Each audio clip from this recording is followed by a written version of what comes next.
As our up-to-the-minute coverage continues, we have some questions and some answers about Houston's response to this crisis. Yeah, just what will it mean to have 100,000 more residents here? 11 News reporter Nancy Holland takes us to a forum put on by Channel 11 tonight. Dallas is full. It is as if a city just slightly smaller than Beaumont has suddenly been added to Houston. Those who have come are exhausted and frustrated. They've been behaving themselves very well. Houston's police chief observes there have been no problems larger than scuffles. But one state official goes farther. At a Channel 11 forum tonight, State Senator Rodney Ellis speculated evacuees may not just be benign, they could be of great benefit. We're not talking about some place you just dropped in off the earth. From out of the earth, you're talking about a metropolitan area of 1 million people with doctors and lawyers and accountants and newscasters. And like you said, whatever they are here. If we could go back home, we would go back home. We can't go back home, but first and foremost, we are Americans. And how Houston handles them may say as much about us as it does about them. Houston right now is being looked on as the model for this nation of how to handle a situation like this with grace, under pressure, generosity, discipline. At that same forum, one person said New Orleans could become a Pompeii that is never rebuilt. And like Pompeii, many did not or could not flee in time. Well, but I will tell you, somebody would be in a fantasy land if they think that our nation had foreseen what it would take to evacuate an entire major American city, which has been virtually destroyed. So we are making this up as we go along. In the weeks to come, there will almost inevitably be questions of why, after all the talk of post-9/11 preparedness, it is still being made up as we go along, even though this time the terrorist was nature. But several of those at tonight's meeting say before those discussions take place, the first priority is still helping people.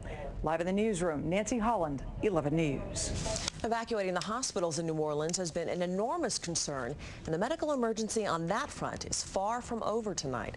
11 News reporter Jeff McShann is live now in Baton Rouge, where some 2,000 people have been taken, and he's hearing firsthand the story of that rescue effort. Jeff? That's right. Tonight we talked with a doctor and 2 nurses about their harrowing experience inside University Hospital in downtown New Orleans. We talked with them in another hospital this evening. They are 3 heroes. When the water came up in downtown New Orleans, Charles Giroux, Ashley Uffman, and Dr. Roy Collada suddenly found themselves treating patients at University Hospital with no electricity, no food, and then no water. They kept telling us, they're coming for you, they're coming. They're saying on the news they're coming. But we never saw anything all day Tuesday, all day Wednesday. Help came Thursday night. Uffman is a registered nurse. She says before the helicopters arrive, at least 40 of their 2,000 patients died. You know, it's going to take a while to assimilate all the terrible things that we've seen and had to endure for the last few days, but it definitely makes you appreciate what you have. All of them were involved in taking patients to the helipad. The last one, a 450-pound man that ended up falling, crushing Giroux. And when they pulled in, I got jammed between the wheelchair and the side of the helicopter, and when they pushed, it just came across me, just went across my whole chest. He has severely bruised ribs and is suffering from dehydration. We probably could have left at some point during the first rescue missions, but you know, morally, you just couldn't leave patients behind. Just had to save them all. They are all heroes. Heroes that are now in Baton Rouge General Hospital for a different reason, watching the news reports and reflecting back on what has happened. Not in my wildest nightmares that I ever think it'd be this bad. Just another story tonight from Baton Rouge, Louisiana. And finding stories here, not difficult at all. In fact, we could walk 1 block and probably find an amazing story. They are all over the place here and in New Orleans tonight. We're live in Baton Rouge. I'm Jeff McShann, 11 News. The misery index has reached the boiling point for many, including the mayor of New Orleans. Ray Nagin says that federal officials are dragging their feet in responding to the city's urgent needs. And he expressed his frustration today in an interview on our sister station's radio broadcast. I need reinforcements. I need troops, man. I need 500 buses, man. We're talking about, You know, one of the briefings we had, they were talking about getting, you know, public school bus drivers to come down here and bus people out here. I'm like, you got to be kidding me. This is a national disaster. Get every doggone Greyhound bus line in the country and get that moving to New Orleans. That's they thinking small, man, and this is a major, major, major deal. They weren't coach buses, but late today, the mayor did get some transportation. A fleet of school buses rolled into the city to help get evacuees out. A Louisiana State Police commander says many members of the New Orleans police force have just up and quit. They're walking off the job by the dozens, saying the Big Easy was mass chaos, and they were not going to risk their lives to fight looters. We were severely outnumbered. The Army, the National Guard, they have to get in. They have to do the job. The police department is helpless.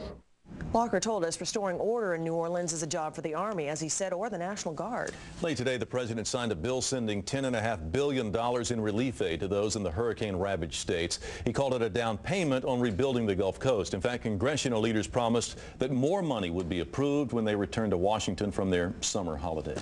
Back here at home, there are so many people who are donating. A lot of the aid is beginning to pile up. As 11 News reporter Mike Zentek discovered, rules are being changed to get it to the people who need it most. Nothing should be going to waste at Reliant Park, not this week. But the piles of rain-soaked clothes sat there on Kirby Drive, left by people who learned they couldn't leave donations here. The water is just terrible there. Eva Kennard saw enough sad scenes in New Orleans to last a lifetime, and this upset her. I think they should have brought it over properly because they have like 5,000, 10,000 people over there, and I'm sure somebody could have used every piece of clothes here. Baby powders, deodorant. But out of the problem came a plan. Officials gave people who'd shown up to drop off supplies a temporary destination, Reliant Center. Pass down. The Post Oak YMCA van showed up packed full of clothes. It feels good inside, but it still hurts inside too because they still need more than what we're giving. Volunteers took loaded pallet after loaded pallet inside, quickly covering the floor with water, clothes, and a small hill of baby formula. The bag Raynell Moore dragged contained everything he and his family have right now, which was much more than a few minutes ago. It's hard for me as a man, as a father, because I'm used to providing for them. And this is the helping hand that I needed. This is what makes me know that America is real. The H in Houston must stand for heart. And there's something we want to make clear right now. It is okay to bring your donations here to Reliant Center. Again, it is okay to bring your donations here to Reliant Center. Earlier in the day, that was not the case, but we understand that now has changed. We've also learned in the past few minutes that what they need the most are infant diapers as well as bandages. But of course, anything anybody wants to bring is certainly appreciated. Live at Reliant Park, Mike Zentek, 11 News.